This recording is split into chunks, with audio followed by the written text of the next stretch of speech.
Hello दोस्तों, कैसे हैं आप सब। Welcome to our channel Travelopedia. दोस्तों, क्या आप जानते हैं कि भारत में एक ऐसी जगह भी है जहां स्वतंत्रता दिवस 15 अगस्त को नहीं बल्कि 16 अगस्त को मनाया जाता है। जी हां, आज भी यहां पर फ्रेंच कल्चर की झलक देखी जाती है और फ्रेंच का नेशनल डे भी हर साल यहां एक त्योहार की तरह सेलिब्रेट किया जाता है। इसको भारत का लिटिल फ्रांस और पेरिस ऑफ साउथ भी कहा जाता है। यहाँ पर आधुनिक भारत और फ्रांसीसी सभ्यता का अनूठा संगम देखने को मिलता है। इस शहर में एक ऐसा मंदिर है जहाँ पर हाथी लोगों को आशीर्वाद देता है और यहाँ स्थित गांधी की प्रतिमा पूरी दुनिया में तीसरी सबसे बड़ी प्रतिमा है। इस प्रदेश की टाउन प्लानिंग कमाल की है और यहाँ के सभी जिले आपस में लगते नहीं है बल्कि 4 अलग अलग स्थानों में ये प्रदेश बटा हुआ है। ये जगह स्कूबा डाइविंग जैसे वाटर स्पोर्ट्स एक्टिविटी के लिए बहुत फेमस है। और दोस्तों, ये कोई नहीं है, गेस व्हाट, यस, पुडुचेरी। तो चलिए दोस्तों, एक साथ चलते हैं बहुत ही खूबसूरत प्रदेश पुडुचेरी के सफर पर। लेकिन वीडियो में आगे बढ़ने से पहले हमारे चैनल को सब्सक्राइब करके वो बेल आइकन जरूर दबा दीजिएगा। दोस्तों, पुडुचेरी का इतिहास काफी पुराना माना जाता है। यहाँ से खुदाई के दौरान रोमन एम्पायर के समय की कुछ मूर्तियां मिली हैं जो पहली शताब्दी ईसा पूर्व के समय की हैं। यानी सोचिए, उस समय से लोग यहाँ पे रह रहे हैं। और पहले के समय में इस जगह को पुडुचेरी के नाम से जाना जाता था। इसमें पुट्टू का मतलब होता है नया और सेरी का मतलब होता है गांव, यानी कि क्या हुआ, ये नया गांव। दोस्तों, पुडुचेरी पर पल्लवास से लेकर चालुक्यास तक कई डायनेस्टीज ने शासन किया हुआ है। सन 1673 तक ये फ्रांस का उपनिवेश बना रहा। बाद में अंग्रेजों ने भी पुडुचेरी पर कब्जा करने की कोशिश की, जिसको लेकर फ्रांसीसी और अंग्रेजों के बीच में काफी वाद विवाद भी हुआ। और साथ ही पुर्तगालियों ने भी पुडुचेरी के कई हिस्सों पर अपना वर्चस्व जमाया। लेकिन कुछ समय बाद सिर्फ फ्रांस का ही अधिकार इस पर रह गया। अब दोस्तों, यूं तो भारत देश सन 15 अगस्त 1947 को आजाद हो गया था, लेकिन पुडुचेरी को आजादी 1 नवंबर सन 1954 को मिली। अब आप सोच रहे होंगे कि यार 1 नवंबर को आजादी मिलने के बाद भी ये देश 16 अगस्त को अपना स्वतंत्रता दिवस क्यों मनाता है। असल में दोस्तों, आजादी के 8 साल बाद यानी कि 16 अगस्त 1962 को पुडुचेरी का विलय आधिकारिक तौर पर भारत से किया गया था और तब से लेकर आज तक 16 अगस्त को ही यहाँ के लोग अपना इंडिपेंडेंस डे मनाते हैं। दोस्तों, एक राज्य या प्रदेश के सभी जिले आपस में लगे हुए होते हैं, है ना, यानी कि बॉर्डर शेयर कर रहे होते हैं, ऐसे ही होता है ना। लेकिन पुडुचेरी के सभी 4 जिले बिल्कुल अलग अलग हैं। इसमें एक पुडुचेरी है जो इस प्रदेश की राजधानी में है, दूसरा कराईकला और तीसरा बंगाल की खाड़ी के पास स्थित यनम है और चौथा अरब सागर में स्थित है जिसका नाम माहे है। माहे पुडुचेरी का सबसे छोटा जिला है जो केरल से घिरा हुआ है। वहीं यनम आंध्र प्रदेश से घिरा हुआ है। पुडुचेरी और कराईकला जियोग्राफिकली तमिलनाडु से घिरे हुए हैं। यहाँ एक और हैरानी की बात यह है कि पुडुचेरी के सभी 4 जिले कोस्टल रीजन में स्थित हैं। पुडुचेरी अपने खूबसूरत बीचेस और वाइन टाउन के लिए प्रसिद्ध है। ये वाइन टाउन फ्रांसीसियों द्वारा बसाया गया था। यहाँ के खूबसूरत घर देखने के लिए आज भी दुनिया भर से लोग यहाँ पे आते हैं। आप साइकिल पर रेंट लेकर भी इस टाउन की सैर कर सकते हैं, जो कि वाकई में बड़ा मजेदार है। दोस्तों, पुडुचेरी की कुल जनसंख्या 14 लाख के करीब पहुँच गई है और यहाँ के 83% लोग हिंदू धर्म को मानते हैं, 5% इस्लाम धर्म और 10% लोग ईसाई धर्म को मानने वाले रहते हैं। पुडुचेरी में तमिल, तेलुगु और मलयालम भाषा सबसे ज्यादा बोली जाती है, लेकिन कुछ जगहों पर फ्रेंच भाषा में भी बात करते हुए लोग नजर आ जाएंगे, क्योंकि लंबे समय तक फ्रांस का उपनिवेश बने रहने के कारण फ्रांस के कल्चर और रहन सहन की झलक यहाँ पर साफ तौर पर देखी जा सकती है। इसके अलावा ज्यादातर लोग इंग्लिश भाषा में ही बात करते हैं। पुडुचेरी में कई प्रकार के ट्राइब्स भी आपको देखने के लिए मिल जाएंगे, जिनमें इरूला, कत्तू नायकन, येरुकुला और कुरुमन आदि शामिल है। अब दोस्तों, प्राकृतिक नजरिए से देखा जाए ना तो पुडुचेरी एक बहुत ही खूबसूरत जगह है। हर साल लाखों की संख्या में पर्यटक यहाँ घूमने के लिए आते हैं। और आपको बता दें कि फिल्म लाइफ ऑफ पाई की शूटिंग कहाँ हुई थी? अरे यार, पुडुचेरी में हुई थी। और वही दुनिया का दूसरा सबसे बड़ा मैंग्रोव फॉरेस्ट भी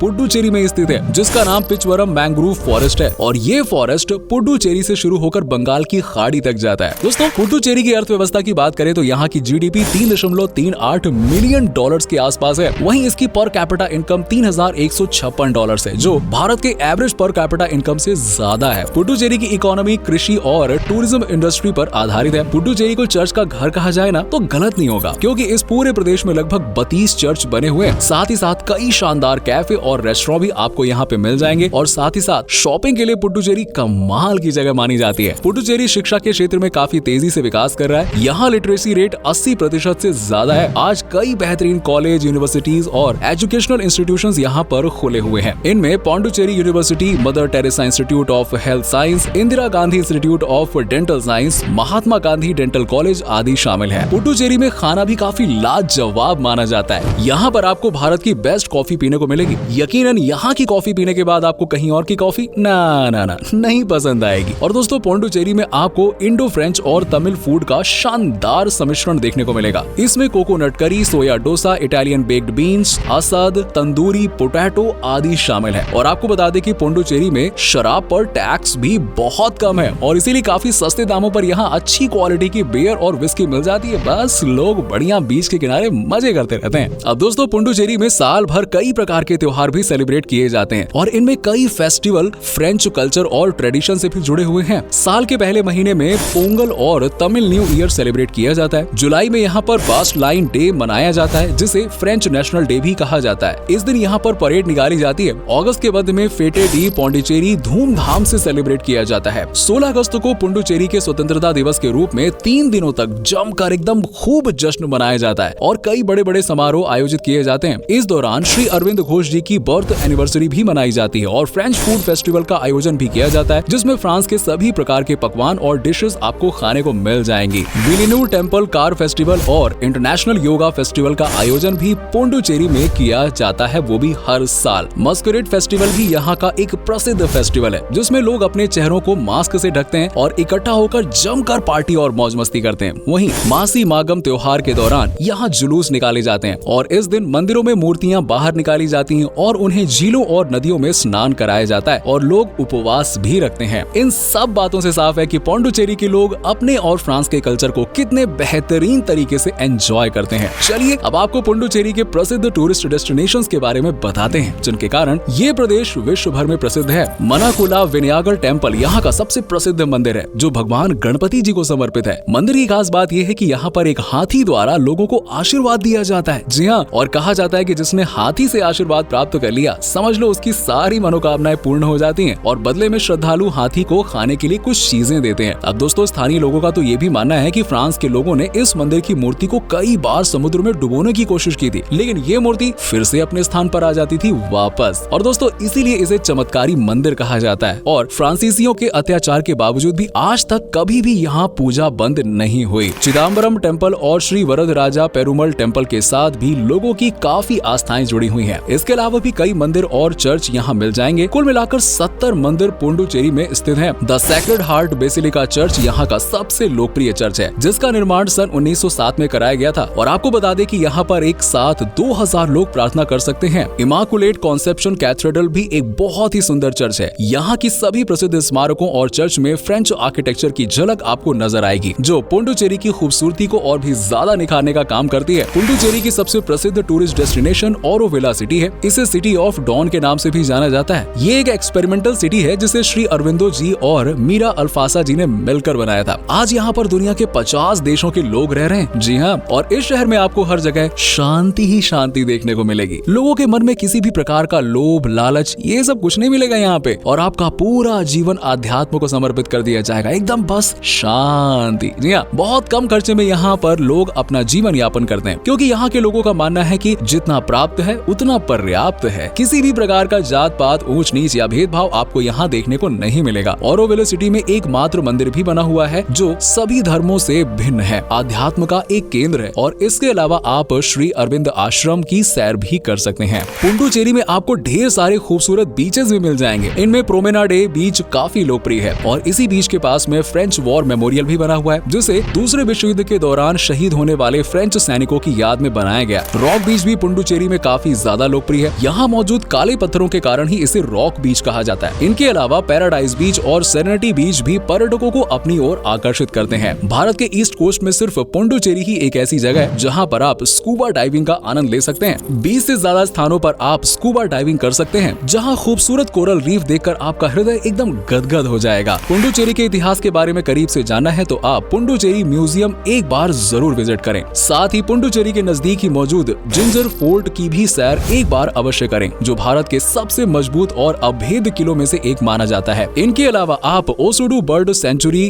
Bharti park, Ousteri wetland, white town, the Tamil quarter, Danish fort और तंक्यूबार जैसी जगह भी घूमने के लिए जा सकते हैं। पुडुचेरी का वैसे तो साल भर मौसम काफी खुशनुमा रहता है लेकिन गर्मियों के दौरान यहाँ कई बार काफी ज्यादा गर्मी देखने को मिलती है। तो वहीं मानसून के सीजन में 24 घंटे यहाँ बारिश ही होती रहती है। जी हाँ, नवंबर से फरवरी तक का यहाँ समय जो रहता है बहुत ही अच्छा समय माना जाता है आने के लिए। दोस्तों पुडुचेरी तक आप सड़क मार्ग, रेल मार्ग या फिर हवाई मार्ग के जरिए पहुँच सकते हैं और पुडुचेरी में अपना खुद का एयरपोर्ट भी है लेकिन केवल भारत के प्रमुख नगरों से ही यहाँ पर सीधी फ्लाइट यानी कि हवाई सेवा उपलब्ध है। आप पुडुचेरी आने के लिए बेंगलुरु या फिर चेन्नई एयरपोर्ट का भी इस्तेमाल कर सकते हैं। यहाँ से बस और टैक्सी सेवा आपको मिल जाएगी। इसके अलावा पुडुचेरी आने के लिए विल्लापुरम रेलवे स्टेशन या पुडुचेरी रेलवे स्टेशन का इस्तेमाल भी आप कर सकते हैं। पुडुचेरी घूमने के लिए आपको 15 से 20 हजार रुपए प्रति व्यक्ति के हिसाब से खर्च आएगा। 2 से 3 दिन का समय पुडुचेरी घूमने के लिए बहुत ही सही है। तो दोस्तों, ये था भारत के बहुत ही खूबसूरत प्रदेश पुडुचेरी। उम्मीद करता हूँ कि आपको हमारा ये एपिसोड पसंद आया होगा। आप में से अगर कोई पुडुचेरी से है तो हमें कमेंट करके जरूर बताना। आपको पुडुचेरी की कौन सी बात सबसे अच्छी लगी वो भी बताइए। वैसे क्या कभी आप गए हैं यहाँ पे, और गए हैं तो आपका एक्सपीरियंस कैसा रहा, ये भी हमारे साथ जरूर शेयर कीजिएगा। साथ ही साथ वीडियो को अपने दोस्तों और रिश्तेदारों के साथ में शेयर करना ना भूलिए और हमारे चैनल को सब्सक्राइब जरूर कर दीजिएगा। वीडियो को एंड तक देखने के लिए आप सभी दर्शकों का शुक्रिया। आपसे फिर मुलाकात होगी एक नए वीडियो के साथ।